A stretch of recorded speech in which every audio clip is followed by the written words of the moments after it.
بسم اللہ الرحمن الرحیم۔ السلام علیکم۔ متحدہ عرب امارات ابوظہبی میں راشد بن سعید اسٹریٹ کے ریسٹورانٹ میں دھماکے کی اطلاعات موصول ہوئی ہیں، جس میں 2 افراد ہلاک اور بہت سارے افراد زخمی بھی ہوئے ہیں۔ شہری دفاع کے ادارے نے بتایا کہ ایک شخص جائے وقوع پر ہی جاں بحق ہو گیا، جبکہ دوسرا شخص وہاں سے گزرتے ہوئے جو عمارت کا ملبہ اس پر گرا، جس کی بنا پر وہ چل بسا ہے۔ امارات الیوم کے اخبارات کے مطابق دھماکہ گیس پائپ میں لیکیج کی وجہ سے ہوا۔ عمارت کو مکینوں سے خالی کرا لیا گیا ہے۔ عمارت کے مکمل معائنے تک مکینوں کو عارضی رہائش گاہیں فراہم کر دی گئی ہیں۔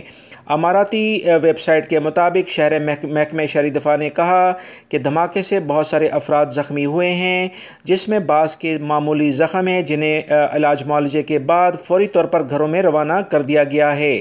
ابوظہبی سے مزید ملنے والی اطلاعات کے مطابق ہوٹل میں اطلاع ملتے ہی جو بھی متعلقہ ادارے تھے فوری طور پر ہنگامی بنیاد پر جائے وقوع پر پہنچ گئے۔ ہوٹل کی پوری عمارت کو گھیرے میں لے لیا اور اسے مکمل خالی کرا لیا گیا۔ مکینوں کو محفوظ مقامات پر منتقل کر دیا گیا ہے، جبکہ عام لوگوں کی سلامتی کو یقینی بنانے کے لیے پوری عمارت کی ناکہ بندی کی گئی ہے۔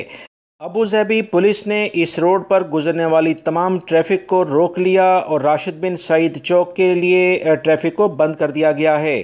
پولیس نے راشد بن سعید چوک سے ملنے والا الفلاح چوک کی طرف آمد و رفت مکمل بند کر دی ہے، تاکہ اس کی وجہ سے جو دھماکہ ہوا ہے کسی بھی اور قسم کا کوئی نقصان نہ ہو سکے۔ یہ کچھ اہم اطلاعات آئی تھیں دوستو ابوظہبی سے، کیونکہ یہ ایک تازہ ترین خبر تھی جو آپ سے شیئر کی گئی ہے۔ ویڈیو لائک کر کے شیئر آگے لازمی کر دیا کریں۔ صراط مستقیم نیوز پر اہم خبریں شیئر کر دی تھیں، جس کا لنک کمنٹس باکس میں ہے، اسے لازمی دیکھیے گا۔ السلام علیکم۔